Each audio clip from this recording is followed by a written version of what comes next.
Happy day. We are on day 10. I cannot believe we're 10 days into this series.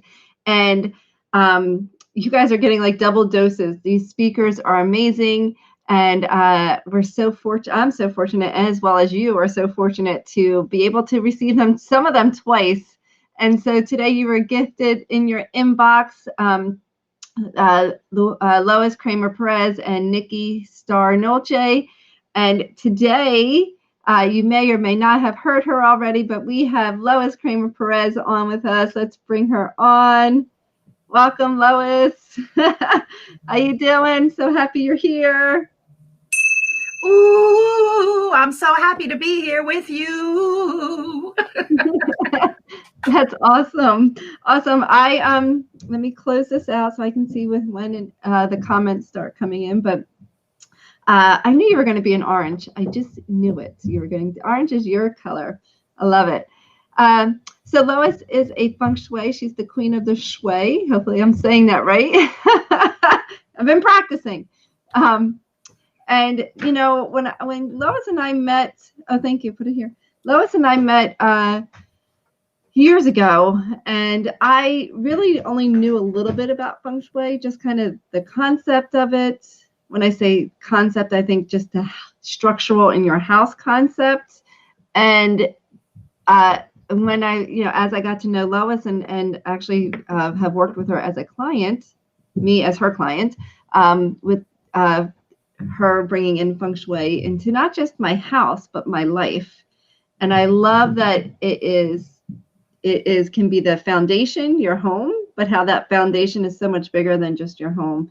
So Lois, welcome, and drop any questions as you're watching. Drop any questions that you have so that we can ask Lois. But when, Lois, did you, and this is really a question and answering, so we can take it wherever we want this conversation to go. But I just wanted to start with, for those that may have not seen your interview already, maybe you can give them just a little piece, because they can go watch the interview, but a little piece of how it connects the relationships in the household, the house, the energy, the flow, that kind of thing.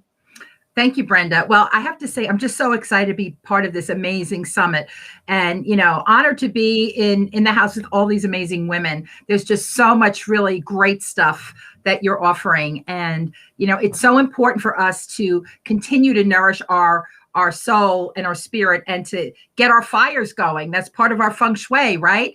So Feng Shui, I found, was so much more than the arrangement of our furniture.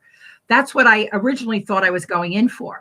But when I was so blown away by how I began to understand myself and my relationship to what was happening in my space, and how, we say, what came first, the chicken or the egg? Well, did that appear because it's a reflection of me, or did my behavior create that experience? But it doesn't even matter, as long as you can get the awareness. And I may have shared a few stories just simply to say, well, I had a colleague that didn't use her front door, and she found, not only didn't she use it, the lock was stuck, and she was stuck at work. Her career wasn't moving. She felt like the doors were closed. And then when she opened the door, not only did she get the lock fixed, she got a brand new door, cleared up all the shrubs, and started using the front door. All of a sudden, doors opened for her. So there were so many things that are metaphors for what's happening in our life. And we talk about being in command, having your back protected. I'm sitting here at my desk. I have a wall behind me. I'm very mindful of what I have around me, and I can see the view, the door of what's coming. Otherwise, it's as if I turn my back to the world, and people may misread the intention and decide, not interested. I'm moving on, and things pass you by.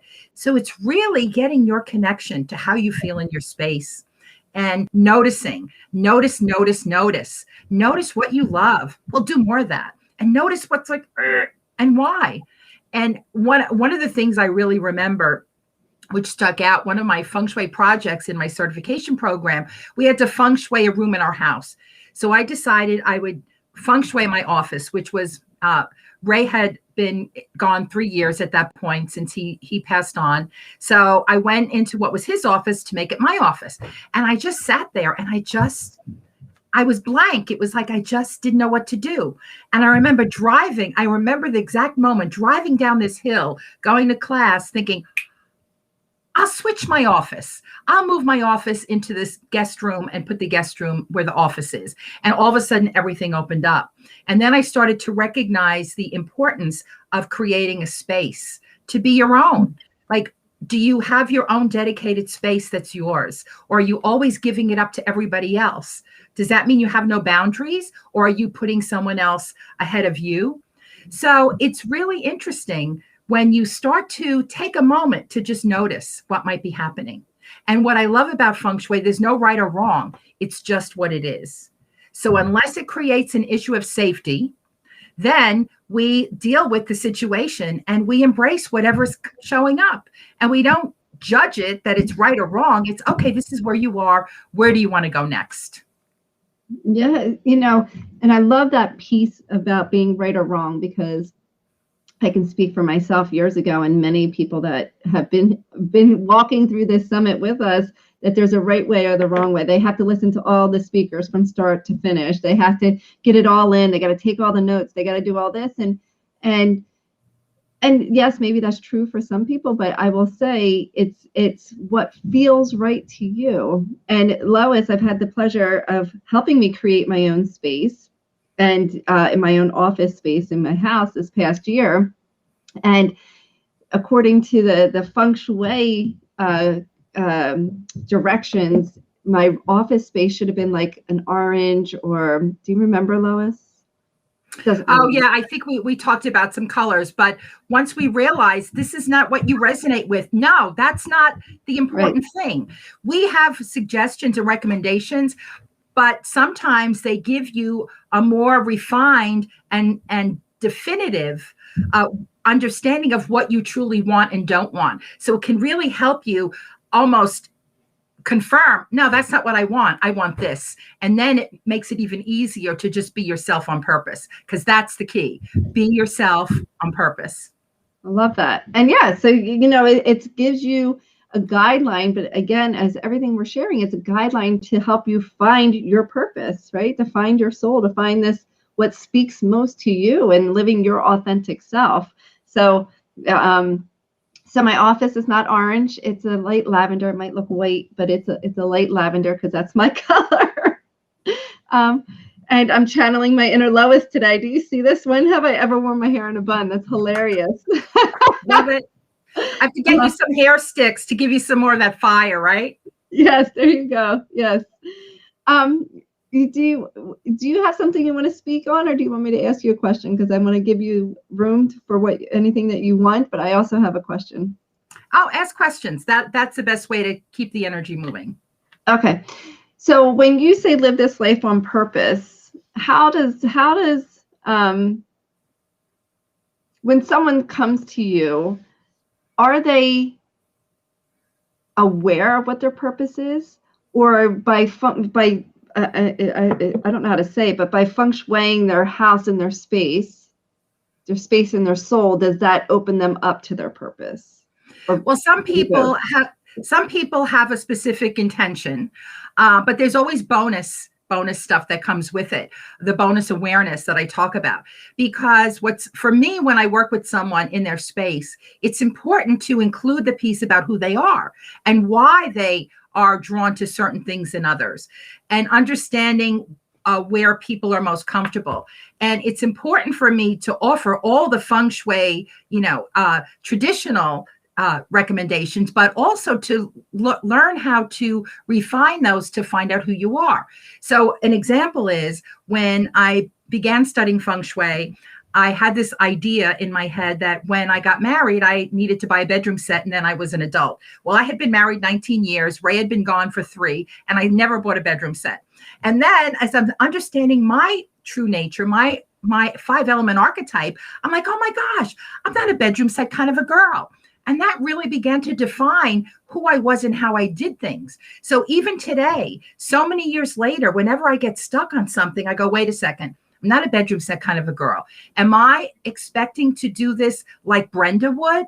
Well, wait a minute. Brenda can inspire me, but how would Lois do it? And then I can do it my way to be myself on purpose, not expecting this belief that I've had that no one even told me. I don't even know where it came from, and it doesn't even matter. So what I found, the Feng Shui connects your space to you.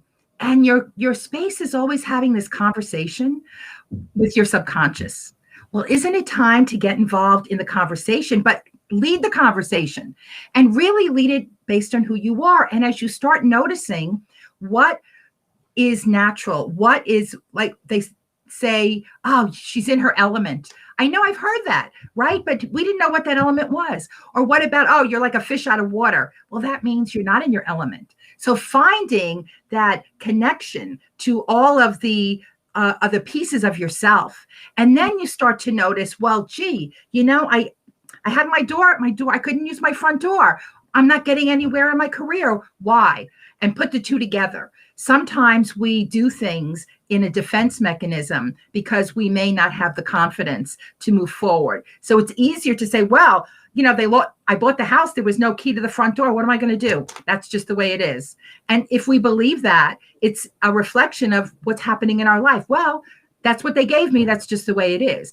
But if we decide to not only open that door, but get a brand new door and use it, then doors start opening for us.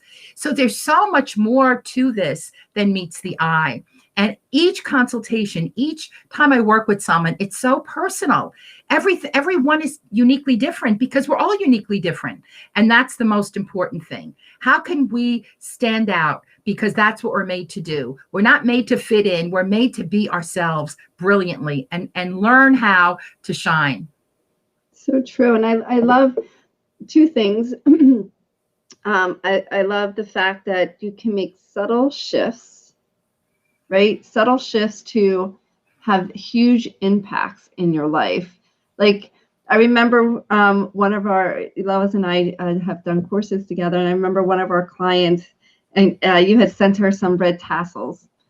And she put up these red tassels and she's like, what the heck are these red tassels going to do? Right. And then like a week later, she goes, I'm not arguing with my husband anymore. And things seem to be all smooth around the house. And, I think some people may have perceptions that, to hire someone to come feng shui their home, they're going to have to get all new furniture, paint their house, do all this stuff to make significant changes in their life. And there are very small shifts that you can do to make changes. I remember when you first came and did my first consultation last year or the year before, I don't remember, before COVID. And actually, I think it was right before COVID started. And what happened was I had a creaky door in the center of my house. Not a creaky, it didn't actually shut. And you're like, the center of your house is so important. All you need to do is adjust that door and things will start to shift. And it was just like, okay. And like, that was the first thing I did. I mean, I had a couple other things you obviously has suggested. But so one, I just wanted to say, like, these little tiny things that you offer to shift have monumental changes in someone's life. And I love the fact, and the second thing I wanted to share, and then I'll let you speak into both of them if you want, was that I love how your house, your car, your relationships, your body, all are a reflection of what's going on within you. So this, honestly, having a feng shui assessment done is another gift, another way to tune in to rediscover who you are, because it's simply a reflection of the emotions that you're holding on to, the feelings, the beliefs that you're holding on to. And I love that you, Lois, can come into, I'll just say my house or anybody's house, virtually or physically, virtually right now, but and look and be like, oh, she's got something going on in her relationships. Oh, she's got something going on with finances. And you can just see it by how we accumulate or pile or block or set up a certain room. So I love that. Yes, that's a really great point, Brenda. And, there are many different types of feng shui practitioners out there. And yes, there are some that are knockdown feng shui people. They come in and they'll help you rebuild a room or do reconstruction, do add-ons. But I find that we all get the people we're meant to work with. So the clients that find me, the people that we find this connection with, they're really not looking to, take everything out and start all over. They're looking for things that they can do instantly, simple things that they can do now. And it doesn't have to look like you had feng shui. It should be like, oh, it just feels so different in here. What's changed? Oh, it feels so good. That's what you'd love to hear. And I find that makes it manageable. I know I've had lots of conversations throughout the years of people having different ideas about what feng shui might be. For instance, I had one person I met through networking that said, well, my church, is my, is everything to me. So I don't want to bring in another religion. Well, this is not a religion. This is actually more of a science. It's connected to nature. And if you have any spiritual or religious beliefs, it will only support who you are to be the best that you can. And I love that things can be simple. I love that things can be easily attainable, because it's not to overwhelm. One of my first feng shui consults that I had to do for my certification was a boss that I worked with when I was still working full time. And she happened to be Chinese. And she said, well, I'll let you do my office and I'll see what happens. So she figured that was safe. And after we did the consult just for her office, she said, wow, I was always afraid to get a feng shui consultation for my home, because I felt if I didn't do what the master said, then bad things would happen to me. Or I felt that if I did what they said, it would have to stay that way forever. But for me, feng shui teaches you how to be evolving, how to be where you are as you evolve and where you become. Because you may love what this feels like now, but maybe 3 years from now, you feel completely different. And as your energy changes, your needs change, your desires change. That's what's supportive for you. So really, understanding who you are truly deep inside is the most important thing. And what can you do to support it? And I'm getting messages all the time in my own space, especially as we've gone through this, unprecedented time, spending more times in one space. And I look around, where do my eyes go? And I notice, who the heck put all that crap on that bookshelf? Oh my God, this is annoying. So just by clearing that up, and I can just go, oh, my books are all lined up nice. I can take out a book off the shelf very easily. Then my mind starts to open up and I can be clear. So I know for myself, whenever I am stuck or I'm uninspired, there are two things that are important. One, you have to laugh. You have to laugh like crazy and silly. That's one of my ways that I can move my energy. I start laughing. Before you know it, I'm crying. My temperature goes up. I'm moving. I'm dancing. I'm going crazy. So laughter is great. And I'll get myself moving. I'll go and clean out the silverware drawer. It'll take me 5 minutes. Now my brain feels more open. I can focus. So connecting to these elemental energies that we find, we don't even have to know what they're called. We just have to start to understand how we can operate for what's our benefit at the moment. Because sometimes you feel like a nut and sometimes you don't. Sometimes you just want to float around and have a float pajama day. And sometimes you're going to go, go, go, go, go. And I love my friend Miguel Ruiz. So I know that there may be some of our participants on the call that have gotten in my raffles the Four Agreements book, because I've been handing that book out as gifts forever. And it's just the most brilliant way to sum things up. The fourth agreement: always do your best, because some days your best is going to be, I woke up, I had a glass of water and I went back to bed. And other days, your best is going to be, I got up, I did some laundry, I made breakfast, I ran 3 miles, I did some work, I made 4 phone calls, I went grocery shopping, I did X, Y, and Z, and I feel great. So don't judge it. Don't judge yourself. Just be yourself on purpose and embrace every day the way it is. Because some days we're just meant to look out the window, look at the rain, listen to the rain falling. I love when I put the tent up on my patio, so when it rains, I could sit there and hear the right? And then other days it's dance in the sunlight. So that's the yin and yang of it all, the quiet and the active. And find that connection, find that rhythm that's working for you. One question I had, well, you have a question here, but just speak on this. When someone's so out of rhythm, how do they begin to find that rhythm? Well, you have to pause. You have to pause and take a breath. And because I combine so many of the tools that I've learned throughout my lifelong study that's become of this work, only since 2003 was when I took that first step. But understanding the connection of all these things, and through my energy clearing, my dowsing, connecting with my breath, through my Reiki practice, connecting with my breath, we have this with us all the time. So if we're so busy thinking, doing, going, whatevering, or blaming, or saying, oh, it's this, oh, that happened, or it's too busy, it's too noisy. If we just pause and take those 2 deep breaths, and then notice where you are and what's happening, how you're feeling. Until you pause and take those breaths and just give yourself the moment to notice, you're going to miss it. It's all going to go flying right by. So true. And that's such a common theme throughout this whole series, is to stop and take that breath, to have a pause, a purposeful pause, I think was one of the speakers' language that she used. I think that was Janet. But it all comes back to connecting here, and we can't connect here unless we take that breath. Right. I love that.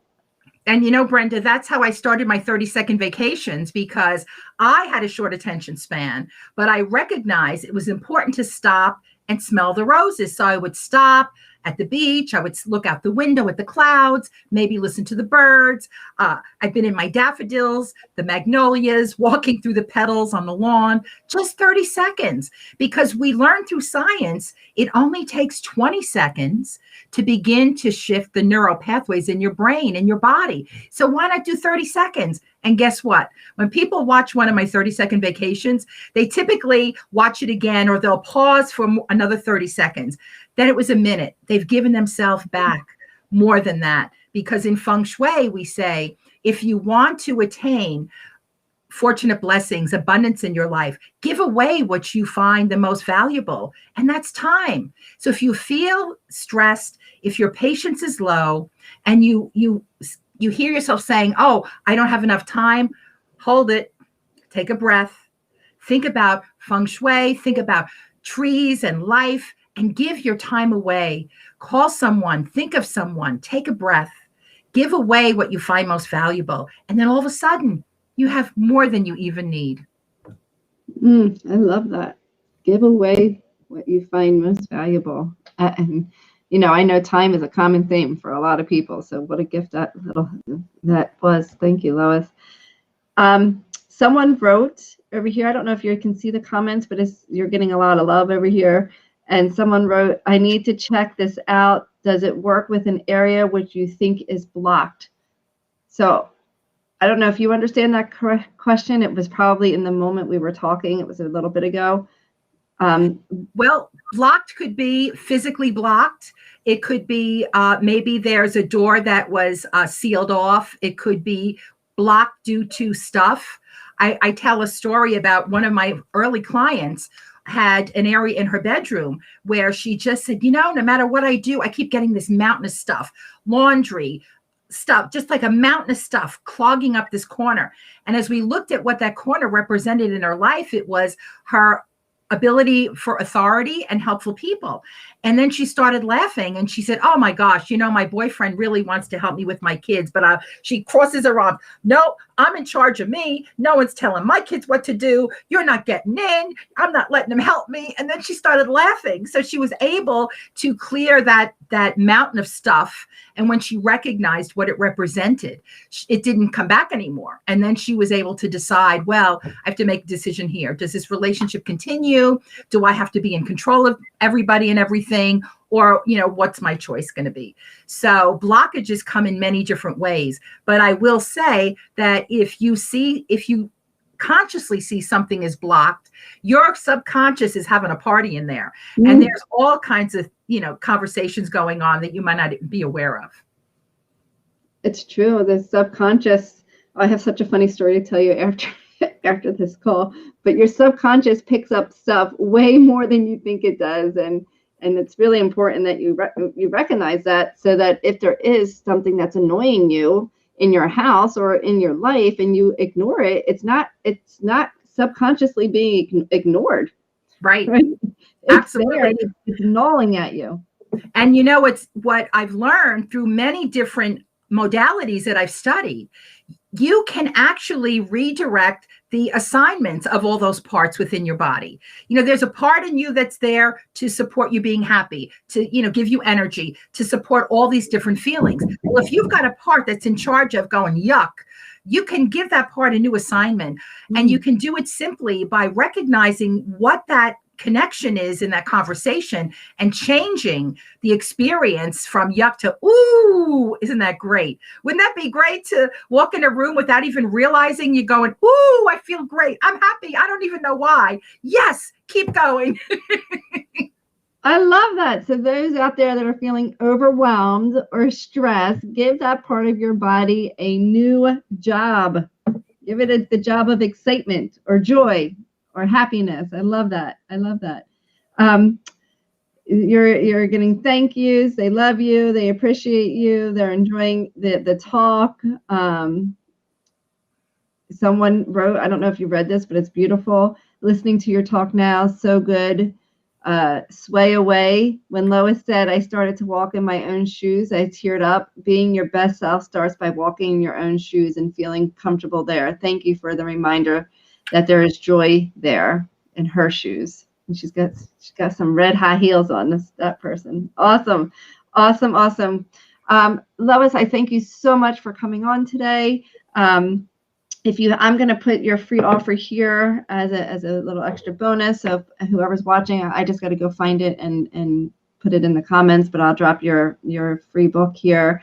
If you want to share what that is, you can, for those that didn't watch your interview yet.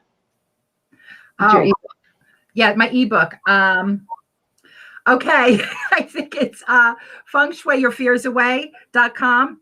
Oh, I'll send the link, but I didn't know if you wanted to tell them what the book is about. The ebook. Yes.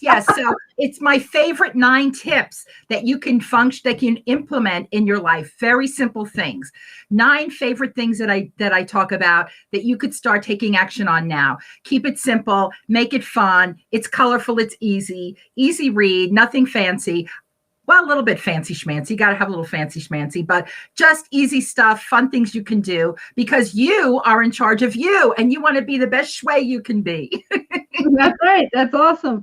Someone just wrote, I'm taking all my old bills and taxes and paper out of my top shelf closet. So yes, you're clearing up for the future. Leave it open for the income. Awesome. Okay, so thank you so much for coming on, Lois. I love you. I look forward to working this year with you, as we will in the year-long program that I offer, and bringing this to those clients there. I'm excited. So thank you for showing up here. Thank you for being you.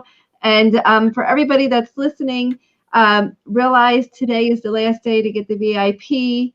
To collect all of this, all of the Facebook Lives, all of the interviews, the audios. You'll also have a free course and 30 days to manifest something wonderful in your life that I created. It's all yours today. If you choose to have it today, just know that the price is increasing tomorrow. But regardless, stay tuned in, stay listening. We are just, I don't want to say just getting started, because you guys have had a ton of material, but so continue to tune in. Thank you. I love to hear and share such energy in your voice. That's a compliment to you. Lois, someone's saying that's you. Everybody have a fabulous, awesome Wednesday, and we'll see you next time.